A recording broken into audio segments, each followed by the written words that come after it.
While you might have thought that Joe Biden illegally taking and keeping classified information for 6+ years following his vice presidency was a scandal, CNN is here to set you straight, by God. The legacy cable news outlet, which I've been assured is getting back to the hard news and unbiased reporting, has a new piece out that would make Stalin get a stiffy. In it, they lay out the case that Biden is completely innocent because his final days as vice president were a whirlwind, and it's completely probable that these classified documents were just taken by accident, moved to multiple locations, including the president's home, and kept for over half a decade. Get a load of this picture they used. This is Pravda on steroids. They wrote, partly to wrap up his policy portfolio, partly to tout his accomplishments, and partly to occupy himself following the death of his son a year earlier. Okay, hold up. Nothing is too low or out of bounds for CNN, as they use the death of his son to guilt trip the 8 to 12 people that will actually read this garbage. Continuing. Biden thrust himself into work in a final sprint to mark what then appeared to be the end of a 4-decade run at the highest levels of government. Sorry, but again, I must interject. So, the president that spent a lot more time, let's just say, off the clock than on the clock over the last 2+ years. You know, the guy that after 40+ years in the swamp hasn't shown a single, real, substantive piece of legislation, was just busting his ass to close important deals and finalize critical changes for the American taxpayer. Folks, every day truly is an IQ test when you're a Democrat. Okay, let's continue. As Biden was busy keeping busy, however, his office was shutting down. Aides scrambled to pick up his workspace in the West Wing, the Eisenhower Executive Office building, and at his official residence, the Naval Observatory. Those competing objectives to use his office until the final minutes, even as it was obliged to shut down, made for a muddled and hurried process that left aides packing boxes of documents and papers late into the night, even as more material kept arriving. I don't know, folks. Something tells me it went more like finding and burning Chinese and Ukrainian and God knows where else criminal evidence before the door hit him in the ass.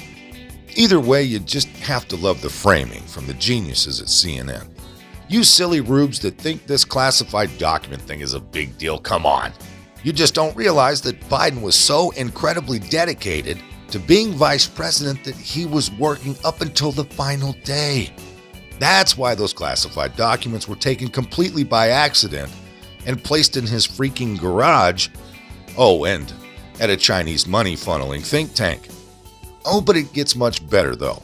Did you know that this is also Donald Trump's fault? All right, you ready? All together now. Because of course it is.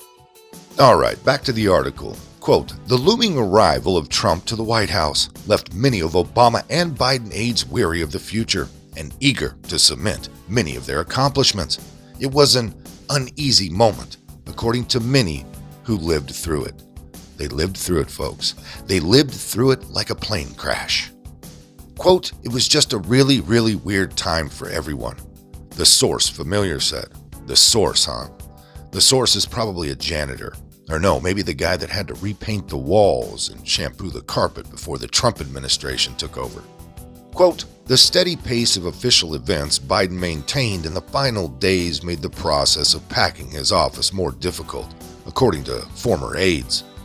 Each high-profile meeting required a briefing memo, often containing classified information important for the president, which he was actually the vice president at the time, but anyways, to know before sitting down with foreign leaders, unquote.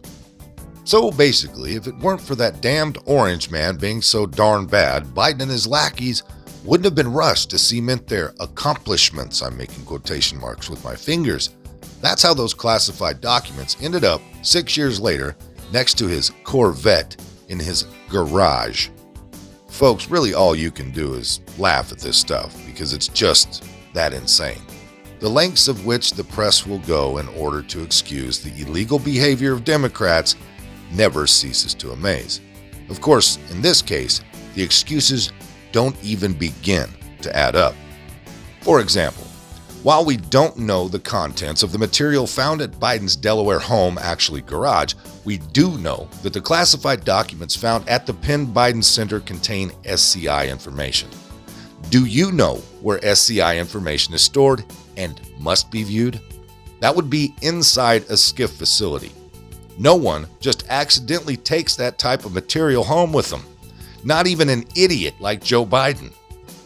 Even then, are we really to believe that those packing Biden's things just never noticed all the classified documents laying around that were eventually taken? That's beyond belief, especially since there were multiple troves in multiple locations.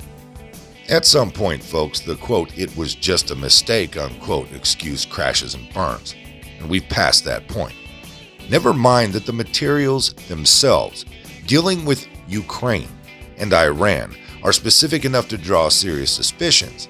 Of all the classified material Biden handled over the years, those are the countries he happened to keep in his possession. Sorry, no one is buying that this is just a coincidence horse shit. Now, if we just take a step back here for a minute, you've got CNN. This is a major news outlet, or a major propaganda outlet. They're kind of one and the same these days. They've assigned reporters the task of writing thousands of words to describe how supposedly hectic Biden's final days were. Yet not a single one of them explains how the documents were actually taken and who took them. Now, in closing, this piece was written for one reason and one reason only, and that is to obfuscate the probable crimes committed, right down to the use of a picture of Biden crying while receiving the Medal of Freedom. Frankly, this is quite scary, along with pathetic, watching this press outlet debase itself like this. Now, this next clip of Tucker, as we close things out, kind of flies in the face of CNN's narrative, or at least their current one as of today, yesterday. But it is important because he finds it a little too coincidental. And all these documents are placed perfectly in 3 different places and all discovered right after the midterms, yada, yada, yada. Good clip, let's watch. But it's not a happy day at Casa Biden. In fact, this is pretty clearly the beginning of the end for Joe Biden. We can't prove that. The future is unknowable. But holy smokes, it does not look good. And it doesn't look good in a very recognizable way. Somewhere in his basement rec room, drinking a Courvoisier on ice, Andrew Cuomo is chuckling to himself. He's seen this movie before. Joe Biden's own aides keep finding stacks of felonies he's left around the place, in his office, in his car. And instead of throwing this evidence in the fireplace, as under normal circumstances they would, they're sending these documents on to the Justice Department. That's not a good sign. Meanwhile, Biden's Attorney General, the most unscrupulous, unethical Attorney General this country has ever had, has somehow decided that actually, in order to maintain his unsullied record of nonpartisanship, he's going to have to pass these documents, these stacks of felonies, onto an independent counsel because that always works out well for a sitting president. And by the way, in this case, the independent counsel is a Republican.